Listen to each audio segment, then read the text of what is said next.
Bonsoir tout le monde, appelez-moi Edo, maintenancier électronicien en informatique. Voilà, générateur de la page Faso PC Repé qui a pour but d'autonomiser chaque internaute avec ses propres compétences. Voilà, ces compétences-là qu'on va optimiser avec ce qu'on a un peu ici en mémoire. Voilà, une sorte de boost. Voilà, donc récemment vous étiez plusieurs à m'envoyer des mails, des messages.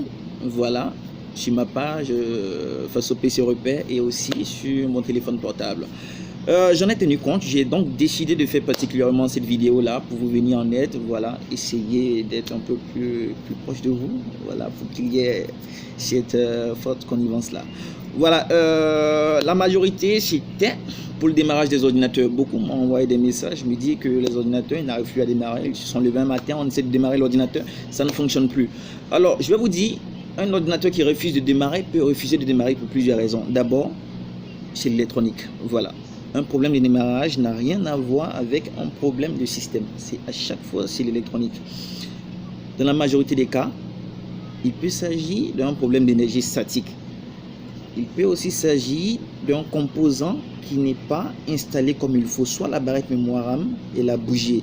Donc du coup, il faut démonter la barrette, la caracasse, il faut enlever la barrette mémoire RAM, soit la nettoyer et bien la placer. Vous allez voir, ça peut démarrer. Ça c'est quand il s'agit d'un composant qui ne fonctionne pas, qui est un peu de travers. Voilà. Et aussi, on a une deuxième astuce.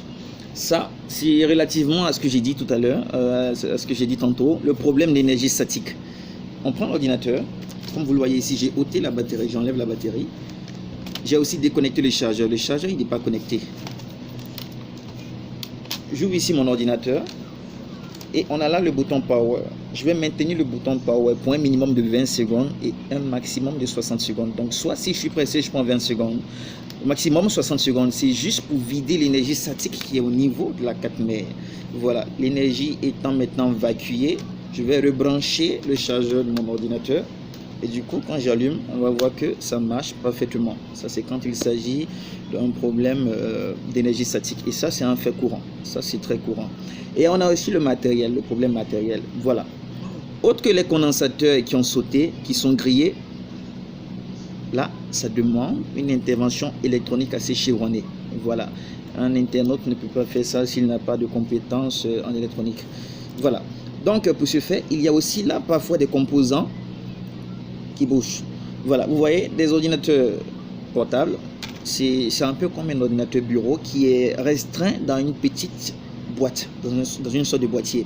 Voilà, donc la chaleur n'est pas évacuée comme il le faut. Elle est plutôt condensée au niveau de la carcasse, ce qui entraîne parfois des surchauds. Et il y a là des composants qui bougent et c'est un peu fréquent, soit au niveau de la chipset, soit au niveau de la carte graphique. Ça c'est la chipset et ça c'est la carte graphique. Ici il y a le processeur, mais j'ai enlevé le processeur.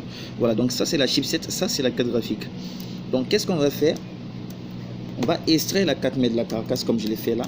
Voilà, on va la mettre un peu dans un micro-ondes. On fout un micro-ondes, voilà, on va la mettre dedans et patienter 5 minutes. Patientez 5 minutes, on va le faire sortir. Je vous assure, vous branchez votre 4 mètres, elle est au top, elle est préparée. Ce qui cause ça, c'est des dessoudures. Comme je le disais, la chaleur n'est pas évacuée comme il le faut, du coup, elle reste dans la carcasse et ça va engendrer, ça va générer ce qu'on appelle des dessoudures. Voilà.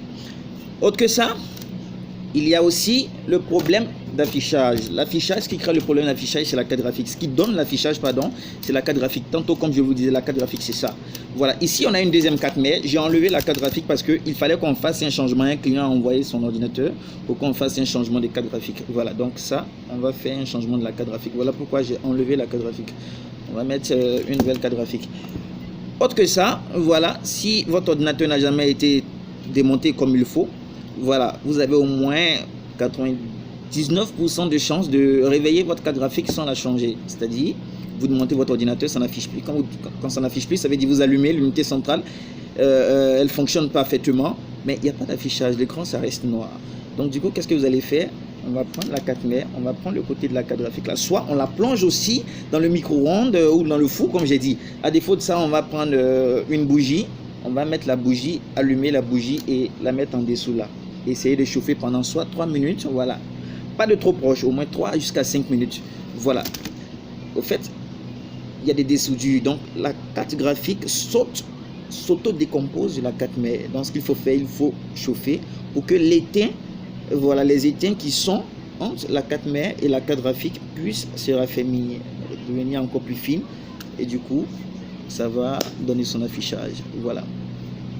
Comme problème élémentaire, on règle aussi les petits soucis de courant, d'énergie, parce qu'il y a des cartes mères qui grillent aussi l'énergie, qui grillent aussi le chargeur, et c'est aussi via l'énergie statique. C'est-à-dire, pour les cartes mères qui sont assez intelligentes, quand l'énergie statique est beaucoup trop condensée dans la carte mère, elle rejette l'énergie statique. Donc du coup, quand ça joue beaucoup aussi sur la durée de vie de votre chargeur. Donc vous allez voir, à chaque fois, le chargeur, il ne fait que, il faut forcément le renouveler, et du coup c'est fatigant. On pense que il s'agit d'une grande espace. Pourtant, il faut juste évacuer l'énergie statique avec ce que j'ai dit. Maintenir le bouton power un minimum de 20 secondes ou un maximum de 1 minute 60 secondes.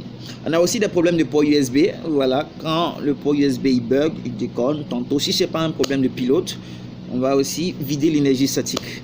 Voilà, ça veut encore dire qu'on va maintenir le bouton power sans la batterie, sans le chargeur pendant 20 secondes ou 1 minute. Et ça va redonner. Comment redonner vie à sa batterie? J'ai là une batterie. Voilà, c'est simple. Je vois que ma batterie n'a plus d'autonomie. Qu'est-ce que je fais? Je prends ma batterie, l'autonomie ne dure plus ou bien soit elle n'a plus d'autonomie. Voilà, je prends ma batterie, je la mets dans mon congélateur, pas dans le réfrigérateur. Soit il y a le réfrigérateur et en haut, il y a le côté qui congèle. C'est là le congélateur, là la partie qui forme les glaces. C'est le plus important. Je vais la plonger là-bas pendant un certain nombre de temps. Ça veut dire 48 heures minimum. En 48 heures, je vais retirer ma batterie. Je vais déposer ma batterie 24 heures sans l'utiliser. Juste 24 heures après, je vais aller réinsérer ma batterie encore dans le congélateur pour 48 heures. Et je répète l'action 3 fois. 3 fois ou un maximum de 4 fois. Je la sors, je la laisse encore se reposer 24 heures et je commence à la réutiliser. Tous les petits courts-circuits qui sont à l'intérieur des piles rechargeables dont dispose la batterie vont se mettre à casser. Et j'ai de renouveau maintenant l'autonomie de ma batterie. Ce sont là en quelque sorte des petites astuces que j'ai voulu vous apporter. Si quelqu'un a un problème, on peut toujours m'écrire, je réponds instantanément comme vous le savez déjà. Voilà, nous sommes ici une équipe, donc je suis le chef de l'équipe. Voilà, bientôt on sera à Koudougou, à Ouagadougou. À Koudougou, on va faire pratiquement 3 jours à Koudougou. Et à Ouagadougou aussi, on va là-bas faire 5 jours. Voilà, donc le moment opportun, on va vous donner la situation géographique au moins 3 jours en avance pour que vous nous trouviez dans ces endroits-là. Pour ceux qui n'arrivent pas à dépanner eux-mêmes leurs ordinateurs. Voilà. Maintenant, s'il y a des petits soucis élémentaires, vous pouvez me laisser des messages pour que je vous assiste à distance. Voilà. Ceci étant, j'espère que je pourrai vous satisfaire en ce jour. Passez une bonne soirée.